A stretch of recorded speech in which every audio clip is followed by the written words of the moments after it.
Hi everyone, welcome to our podcast बात करोगे तो बात बनेगी and today we are here to observe World AIDS Day, a day which is dedicated to raise awareness around HIV/AIDS and to remember people whom we have lost in the fight against the epidemic. We have with us our special guest, Mr. Rajiv Dua, uh, Chief Executive of Alliance India, an organization committed to supporting sustained responses to HIV in India that support healthcare and protect rights. Welcome, sir. Thank you. Sir, so somebody who's not very familiar with the terms and World AIDS Day, how would you break down the difference between HIV and AIDS? I speak in both English and Hindi. HIV is a virus, ठीक है? HIV एक विषाणु है और ads एक condition है. It's a syndrome, है ना? It's an acquired immune deficiency syndrome. So it is basically weakening of the immune system. The stage when the AIDS so the human immune system is weakened, ठीक है? जो उसकी रोग प्रतिकात्मक शक्ति है वो जब कम हो जाती है HIV की वायरस, तो उस स्टेज को एड्स कहते हैं. तो पहले ही होता था कि जब HIV होता था तो कुछ साल तक आपको सिम्टम्स नहीं होते थे. देन यू रेंटेड इनटू स्टेज जहाँ पर आपको सिम्टम्स होते थे. So you are asymptomatic and then you are symptomatic. But with the advent of medicines, that stage is now gone. So they can come and go, because depending on the immunity levels you have. So with the advent of antiretroviral medicines जो आजकल available हैं, उसमें जो है, जो अच्छी बात ये हुई है कि HIV एक मैनेजेबल क्रॉनिक कंडीशन बन गई है, जहाँ पर आपका वायरल लोड यानी कि HIV की जो मात्रा है ब्लड के अंदर, वो काफ़ी कम हो जाती है, अनडिटेक्टेबल लेवल पे पहुँच जाती है. क्योर नहीं है, लेकिन आप उसको एक क्रॉनिक कंडीशन की तरह मैनेज करते हैं. Hmm. Uh, I remember when I joined this organization, it was very new to me, especially learning about ART and the life-saving medicines. So, मैं जानना चाहूँगी कि सबसे पहले तो people who are living with HIV वो बहुत ही अच्छी तरीके से जी रहे हैं. जो लोग ART या फिर ट्रीटमेंट्स या फिर क्या केयर एंड सपोर्ट हम लोग प्रोवाइड करते हैं, कंट्री हमारी क्या प्रोवाइड करती है, जो नहीं समझ रहे हैं शायद उनके लिए ये जानना बहुत नया होगा कि क्या केयर सपोर्ट एंड ट्रीटमेंट है. सो क्या आप बताना चाहेंगे कि क्या जब किसी फैसिलिटीज को भी अवेलेबल है? HIV होता है ना, तो पहले 2-3 महीने तक तो पता ही नहीं लगता है. तो डिटेक्शन भी 3 महीने के बाद ही ब्लड में हो पाता है, जब उसके खिलाफ एंटीबॉडीज़ बनती हैं. जब कुछ ब्लड के अंदर ऐसे द्रव्य पैदा होते हैं जिससे आप डिटेक्ट कर सकते हो उसको. बिकॉज HIV अपने आप में इतना मिनिस्क्यूल, इतना छोटा वायरस है कि उसको डिटेक्ट कर पाना अंडर माइक्रोस्कोप इज़ डिफ़िकल्ट. तो आप एंटीबॉडीज़, उसका रिस्पांस बॉडी के शरीर के अंदर बनने तक आप वेट करते हैं. तो सबसे पहली तो वहाँ पर एक इशू है. शुरू शुरू में कोई भी वायरस हो, अब आपको जो है, जैसे मतलब सर्दी ज़ुकाम होता है, वो भी एक वायरस है. कोविड जो अभी सबके मन में, जहन में लोगों के आया है, वो भी एक वायरस से होता है. तो इस तरह से वायरस जो हैं वो थोड़े से ट्रीट करने में, यानी कि उनका क्योर होने में डिफ़िकल्टी होती है. बहुत प्रॉब्लम आती है, बिकॉज उनका नेचर ऐसा है कि वो जो है, मतलब इतने आसान नहीं है ख़त्म करने में. तो कोई भी वायरल डिजीज़ होगा, उसको ख़त्म करने में, उसको क्योर में प्रॉब्लम आती है. इसी तरह से लेकिन जो कीटाणु है, जो बायोटिक्स इसको बोलते हैं, बायोम्स हैं, तो वहाँ पर जो है अपना बायो ऑर्गेनिजम्स को ख़त्म करने में आसानी आती है. इसलिए एंटीबायोटिक्स का आविष्कार जल्दी हो गया था. अब आते हैं कि बिकॉज HIV एक वायरस है और उसको ख़त्म करने के लिए तो पॉसिबल नहीं है, तो उसको मैनेज करने के लिए मेडिसिन्स आ गई हैं, पहले नहीं थी. जो मैंने शुरू शुरू में देखा था दौर, तो हम लोग पहले जो है, जब हम किसी को HIV हो जाता था तो उसको ये पता होता था कि उसका कभी ना कभी तो अंत होने वाला है और लिमिटेड लाइफ स्पैन है. तो उसको फिर हम लोग डेथ, डाइंग, ग्रीफ, इसके ऊपर जो है, उसकी मृत्यु कैसे होगी, किस कंडीशन में हो सकती है, उसको क्या क्या परेशानियाँ आ सकती हैं, उसके लिए उसको प्रिपेयर करना, यहाँ पर कंसंट्रेशन होता था. तो काफ़ी दर्दनाक माहौल था उस वक्त जो है अपना. फिर इसके ऊपर मेडिसिन आई हैं. और मेडिसिन्स जो हैं वो क्या करती हैं कि वायरस को सप्रेस कर देती है, यानी कि उसका जो रेप्लिकेशन है उसका जो वो उसको कम करके उसको इतनी स्टेज पे पहुंचा देती है कि वो अनडिटेक्टेबल लेवल पे वापस पहुंच जाता है। हम्म। तो आप पूरी तरह से नहीं जाता है, कहीं ना कहीं रहता है शरीर के अंदर, लेकिन इतना कम हो जाता है कि आप डिटेक्ट भी नहीं कर पाते उसको जो है ना। तो ये जो है एक अच्छी स्टेप है। और पहले शुरू शुरू में मेडिसिन की कॉस्ट ज़्यादा थी, तो गवर्नमेंट उसके ऊपर कहती थी कि नहीं, किसी को पहले एक्सट्रीम स्टेज पे पहुंचने दो। उसको एक स्टेज कहते थे जिसमें CD4 काउंट, एक तरह का जो है बॉडी में रेड ब्लड सेल है उसका कंपोनेंट है ब्लड का, तो उसको किसी लेवल के नीचे जाने दो। जब वो CD4 नीचे चला जाए तो फिर उसकी ट्रीटमेंट शुरू की जाती थी। लेकिन अब जो है पिछले कुछ सालों से जो है टेस्ट एंड ट्रीट का पॉलिसी है, यानी कि जब आपने टेस्ट करवाया अगले दिन से आपका ट्रीटमेंट शुरू। तो ये एक बहुत बड़ा अपने आप में, और उसका मेन कारण क्या रहा है कि ट्रीटमेंट अब जो है बहुत सस्ता है, अवेलेबल है, उसमें कोई परेशानी नहीं आती है। और पहले जितने साइड इफ़ेक्ट्स, एडवर्स इफ़ेक्ट्स होते थे लोगों को, अब उतने नहीं होते हैं, बहुत कम होते हैं। लॉन्ग टर्म के हैं इफ़ेक्ट्स, लेकिन इमीडिएट जो पहले होता था कि लोगों को उल्टी आती थी, नौशिया होता था, सिर दर्द होता था, तो वो अब बिल्कुल जो है ना के बराबर है। तो उस वजह से जो है अब आसान है जो है मेडिसिन को शुरू करना। और मेडिसिन की कीमत भी अब सरकार द्वारा फ्री में दी जाती है, तो वो भी कोई प्रॉब्लम नहीं है। तो ओवरऑल जो है काफ़ी सुधार हुआ है स्थिति के अंदर जो है। तो इसलिए आप एक नॉर्मल लाइफ लीड कर सकते हो HIV के साथ। जैसे आप कोई डायबिटीज़ है तो वो एक क्रॉनिक कंडीशन है, तो यहाँ पर एक वायरस इन्फेक्शन है, लेकिन आप उसको एक क्रॉनिक कंडीशन की तरह आप उसको ज़िंदगी जी सकते हो। सो सो जैसा कि आपने बताया कि लोग एक नॉर्मल लाइफ जी रहे हैं HIV के साथ, बट मेरे हिसाब से जो हम अभी न्यूज़ में भी देखते हैं बहुत ज़्यादा स्टिग्मा और डिस्क्रिमिनेशन, स्पेशली बहुत सारी न्यूज़ आती है जिसमें हेल्थ प्रोवाइडर्स डिस्क्रिमिनेट कर रहे हैं। सो उसके बारे में आपका क्या मानना है, और किस तरीके से वो स्पेशली कम्युनिटीज़ जो अफेक्ट जो people who are living with HIV, वो किस तरीके से उनके लिए किस किस तरीके से ये चैलेंजिंग होता है? तो सबसे बड़ी बात यह है कि शुरू से ही मतलब कोई भी चीज़ नहीं आती है ना, तो उसके अंदर सबसे पहला एक ह्यूमन नेचर है कि उसके प्रति जो है स्टिग्मा, मतलब एक भय का वातावरण तैयार करना। आप कोविड को ले लो, कुछ दिन पहले की बात है, ठीक है ना, जब शुरू शुरू में केसेस आए थे तो लोग कहते थे कि नहीं उसके पास मत जाओ, उसको घर में मरने दो वगैरह वगैरह। हॉस्पिटल्स लेने को तैयार नहीं होते थे, गवर्नमेंट को अलग सेंटर सेटअप करने पड़ रहे थे। तो इसी तरह से जब HIV नया नया आया था तो उस वक्त भी भय का माहौल था। और वो भय का माहौल जो है ना कभी कभी जाता नहीं है, उसको जाने में टाइम लगता है। और दूसरे वायरसेस के से अलग यहाँ पर यह है कि इसमें ज़्यादातर क्योंकि सेक्शुअल ट्रांसमिशन से होता है, तो एक और उसको एक अलग नज़र से देखा जाता है। तो ये एक उसमें एडेड प्रॉब्लम है HIV के अंदर जो है अपना। तो इसका सॉल्यूशन जो है वो सिंपल है कि डॉक्टर्स या हेल्थ केयर प्रोवाइडर्स जो भी है, चाहे नर्स हो, लैब टेक्नीशियन हो, कोई भी हो, हॉस्पिटल में कोई भी स्टाफ हो, सबका ओरिएंटेशन होना चाहिए।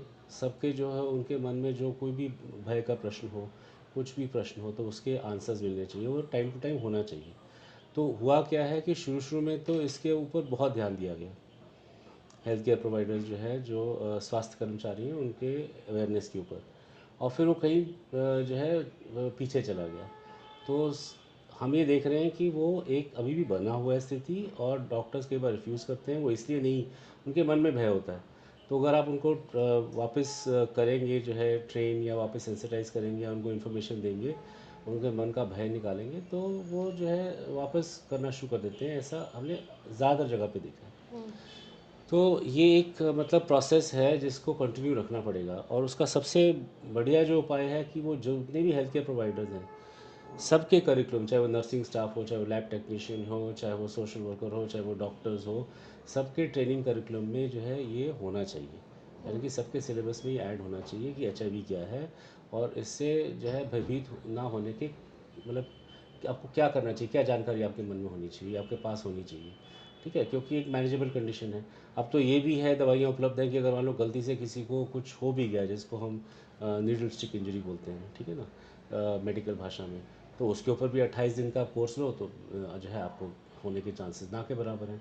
तो कहने का मतलब अब इतनी साइंस टेक्नोलॉजी इतना एडवांस कर चुकी है एचआईवी मेडिसिन के हिसाब से कि ये ट्रांसमिशन जो है मतलब बहुत कम हो गया है और भी कम होगा। और हेल्थ प्रोफेशनल्स को तो घबराने की बिल्कुल भी ज़रूरत नहीं है। अब ये आएगा कि जो है अपना और कहाँ कहाँ होता है इसके ऊपर जो है डिस्क्रिमिनेशन, तो बहुत जगह होता है। जैसे इंश्योरेंस कंपनीज इंश्योरेंस नहीं देती हैं। आप अगर एचआईवी डिटेक्टिव होते हो इंश्योरेंस कंपनीज बंद कर देती हैं। आईआरडीए जो है उसने बहुत क्लियरली कहा है कि ऐसा नहीं होना चाहिए, लेकिन फिर भी इंश्योरेंस कंपनीज कम कर रही हैं और आईआरडीए इसके ऊपर कोई कदम नहीं उठा रही है। तो ये एक डिस्क्रिमिनेशन है। जबकि मैं बाहर रहा हूँ इंडिया से और वहाँ देखा है तो मैंने जो है कि आपका इंश्योरेंस पे कोई इफ़ेक्ट नहीं पड़ता है। आपका इंश्योरेंस नॉर्मली ठीक रहता है। उसकी कुछ इधर उधर माइन्यूट कंडीशंस बदल जाती हैं कि जो है आपको इन्फॉर्म करना चाहिए ठीक टाइम पे वगैरह वगैरह जो है थोड़ा सा, तो उन चीज़ों पे इफ़ेक्ट होता है। और अगर आपको डॉक्टर ने दवाई प्रिस्क्राइब की है तो आपको टाइम पे लेनी चाहिए। जैसे डॉक्टर, तो यानी कि आपको हेल्थ केयर के अंडर होना चाहिए। अगर आप हेल्थ केयर से सिस्टम से बाहर जा रहे हैं तब फिर वो इनवैलिड हो जाती है इंश्योरेंस, यानी कि आपको हेल्थ केयर जो डॉक्टर के वैसा कह रहे हैं वैसे करना चाहिए। तो कुछ ये जो है चीज़ें यहाँ पर अभी इंडिया में नहीं आई हैं। ठीक है, तो ये आनी चाहिए और मेरे को लगता है कि आईआरडीए जो है, मिनिस्ट्री ऑफ हेल्थ, ये सब ने जो है उसको इन्फोर्स करना चाहिए ताकि जो है और डिस्क्रिमिनेशन कम हो। तो अगर इंश्योरेंस कंपनीज डिस्क्रिमिनेट करेंगी तो हेल्थ प्रोफेशनल्स क्यों नहीं करेंगे? है ना? तो ये एक मन में प्रश्न है। तीसरा आपने प्रश्न उठा था कि इसमें जो पीपल लिविंग विद एचआईवी क्या कर सकते हैं। तो सबसे बड़ा जो पावरफुल टूल जो मैंने देखा है कि जब पीपल लिविंग विद एचआईवी अपनी टेस्टिमनी देते हैं, वो खुद जाके अपनी ज़िंदगी के बारे में बताते हैं, अपने एक्सपीरियंसेस के बारे में बताते हैं, तो लोगों का जो मन है वो ज़्यादा जल्दी बदलता है ना? उनके मन में जो है जो एक भावना होती है कि ठीक है इससे पता नहीं क्यों हुआ, कैसे हुआ, या फिर ये कि जो है अपने ये कोई अजीब तरह का इंसान है क्या है, तो सब डर निकल जाता है। वो उनको पता समझ में आता है कि ये भी एक इंसान है, मैं भी एक इंसान हूँ और हमारे तुम्हारे जैसा है। तो ऐसा नहीं है कि डॉक्टर्स को एचआईवी नहीं होता है, डॉक्टर्स को भी एचआईवी होता है, ठीक है ना? डॉक्टर्स भी कुछ जी रहे एचआईवी, और ऐसा नहीं कि उनको पेशेंट के थ्रू है, उनको भी किसी और कारण से भी होता है, ठीक है ना? तो वो उनको समझ में आता है। तो ऐसे जो हेल्थ प्रोफेशनल्स हैं जिनको एचआईवी है और जो है अपना, उनको भी आगे आना चाहिए, अपने एक्सपीरियंसेस अपने पीयर्स के साथ शेयर करने चाहिए। जी, सो मेरा एक्चुअली में अगला सवाल इसी पर था कि जैसे कि आपने बोला कि कम्युनिटीज़ जब आती हैं, बाहर आती हैं और अपनी स्टोरी शेयर करती हैं, तो तो चेंज आता है। सो हमारा इस बार का यूएनएड्स का थीम है लेट कम्युनिटीज़ लीड। सो इस बारे में आपको क्या लगता है कि किस तरीके से कैसे हमें और इन्वॉल्व करना चाहिए और क्या चेंज आ सकता है अगर हम कम्युनिटीज़ को और इन्वॉल्व करेंगे? तो एक तो हमने देखना है कि जो है कम्युनिटीज़ जो जब तक समुदाय अपने आप को खुद को आगे नहीं बढ़ता है, तो कोई भी बीमारी हो, तो ये हमने वर्ल्ड ओवर ये देखा है कि जो है जब तक वो इन्वॉल्व नहीं होते हैं उसके बिना किसी भी बीमारी का अंत नहीं होता है। आपको मैं कितने ही उदाहरण दे सकता हूँ। हम लोग पोलियो के लेके चलें, ठीक है? पोलियो में शुरू में हमने कहा कि ठीक है हम जो है उसका वैक्सीनेशन करेंगे, लेकिन मोमेंटम कब हुआ? मोमेंटम जो है उसमें पिकअप तब हुआ जब वो आपका जो 2 बूंद जीवन के जो भी प्रोग्राम था, कि उसमें आपने कहा सब जो है कम्युनिटी लीडर से अपील की, आपने सब रिलीजियस लीडर से अपील की, आपने जो है सब माताओं से अपील की अपने बच्चों को लेके आइए, ठीक है? और वहाँ पर जगह जगह घर घर जाके उनको जो है अवेयर किया, तब जो है पोलियो का भारत से अंत हुआ, ठीक है? अब यही जो है स्ट्रेटजी अगर मैं बाहर देखूं, ठीक है, तो जब मैं एबोला के लिए मैं गया था अफ्रीका में रिस्पांस के लिए, तो एबोला तो बहुत भयंकर बीमारी है, 50% मृत्यु का दर है उसके अंदर। तो वहाँ पर भी जो है जो सबसे पहला रिस्पांस हुआ था वो कम्युनिटीज़ की तरफ से ही हुआ था। वो जो लोग जो है जो बीमार थे उनके लिए खाना छोड़ जाते थे, उनके लिए पानी छोड़ जाते थे, तो वो जो है उनको अपील करते थे। तो जब तक वो इन्वॉल्व नहीं हुई कम्युनिटीज़, और जो कम्युनिटीज़ जिस गांव में रहता था उनको कहते थे कि आप भैया 15 दिन तक कोई बाहर मत निकलो, ठीक है, हम दवाइयाँ आप तक पहुँचाएँगे। तो इस तरह से जो है इसमें जो है जब तक कम्युनिटीज़ इन्वॉल्व नहीं होगी तब तक किसी भी डिज़ीज़ का, कोई भी बीमारी का, आप कोई भी ले लो, मलेरिया का ले लो, किसी का भी ले लो, अंत नहीं होता है। टीबी में भी आप यही अपील कर रहे हैं कि जो है इसको करो, तो उसमें एचआईवी कोई अलग नहीं है, ठीक है? तो एचआईवी में भी जब कम्युनिटीज़ लीड करती हैं, इनफैक्ट एचआईवी में तो कम्युनिटीज़ ने जितना बढ़ चढ़ कर पार्टिसिपेट किया शायद ही किसी बीमारी में किया होगा। और उसका हम ये देख रहे हैं कि इतनी जो है लाइलाज बीमारी होते हुए भी जो अभी मैनेजमेंट स्टेज पे पहुंच गई है, और लोग जो है दवाई ले रहे हैं और उसका दर तेज़ी से गिर रहा है। इंडिया में जनरलाइज्ड एपिडेमिक था, 1% से ऊपर जो है महिलाओं को था, अब 0.22 रह गया, 0.21 हो जाएगा धीरे धीरे।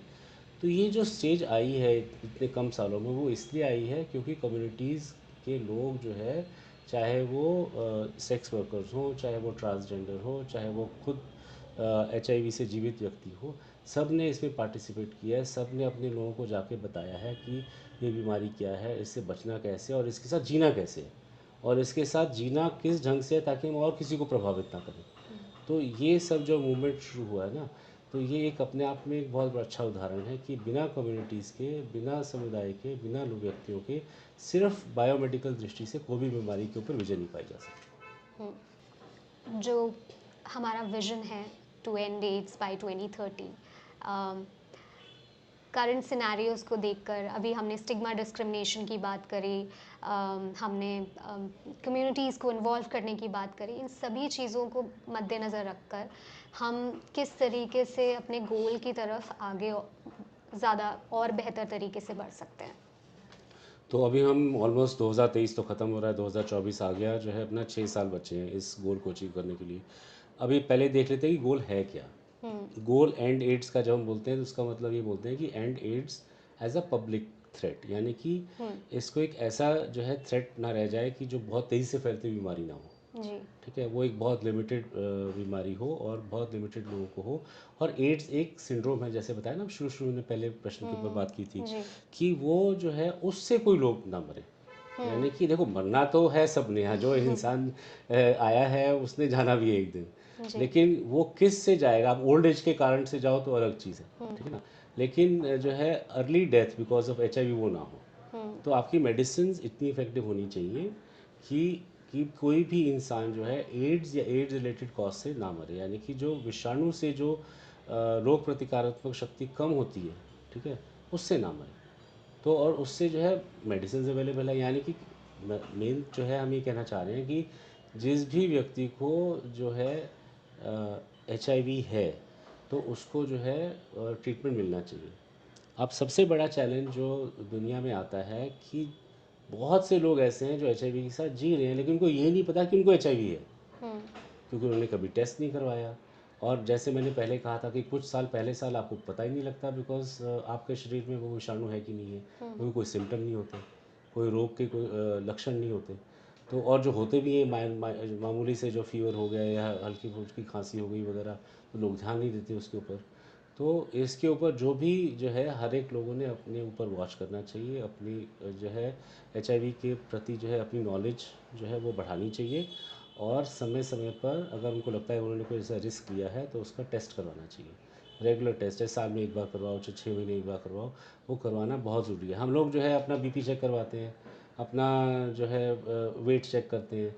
इसी तरह से एक आदत बनानी चाहिए कि हम अपना HIV का स्टेटस भी हर साल चेक करवाएं, ताकि जो है हम लोग अगर जिस मोमेंट में हमको पता लगे कि हमको HIV है, अब ये किसी के लिए भी एप्लीकेबल है जो 18 साल से ऊपर है, ठीक है, तो हर एक को जो है ये अपने ऊपर मन में ध्यान रखना चाहिए। और जो सेक्सुअली एक्टिव हैं, यानी कि जिन्होंने शादी हुई या नहीं है उससे छोड़ दो आप, लेकिन जो लोग रेगुलरली सेक्स करते हैं या सेक्स किया है पहले कभी, तो उन्होंने जो है ज़रूर करवाना चाहिए अपना HIV टेस्ट, और रेगुलरली करवाना चाहिए, ताकि कभी भी कुछ भी किसी भी कारण से अगर उनको HIV हो जाए तो वो जल्दी डिटेक्ट हो। और हमने ये देखा है कि जब जल्दी डिटेक्ट होता है, अब जो है दवाइयाँ इमीडिएटली मिल जाती हैं, और जब जितनी जल्दी आप दवाई शुरू करते हो उतनी लंबी ज़िंदगी आपकी बढ़ती है जो है। तो अब जो हम ये देख रहे हैं कि लोग जो है मतलब 50 है, 55 है, 60 साल के भी लोग जो है HIV से जी रहे हैं, तो यानी कि ओल्ड एज में या तो आ गए वो लोग जो है, और उनको हुआ था बहुत साल पहले, 28 साल पहले, 27 साल पहले, 30 साल पहले। तो कहने का मतलब ये है कि क्रॉनिक कंडीशन मैनेजमेंट के लिए ये आसान है कि आपको खुद को अपने HIV स्टेटस के बारे में मालूम पड़े, और वो जितना आप रेगुलरली टेस्ट करवाएंगे वो आपके लिए उतना अच्छा। जी। Thank you sir, thank you so much for sharing your expertise. और मैं भी सभी लोगों से अपील करूँगी कि इस वर्ल्ड एड्स डे में let's unite and raise awareness and support people who are living with HIV and combat stigma. So thank you so much. Stay tuned and thank you.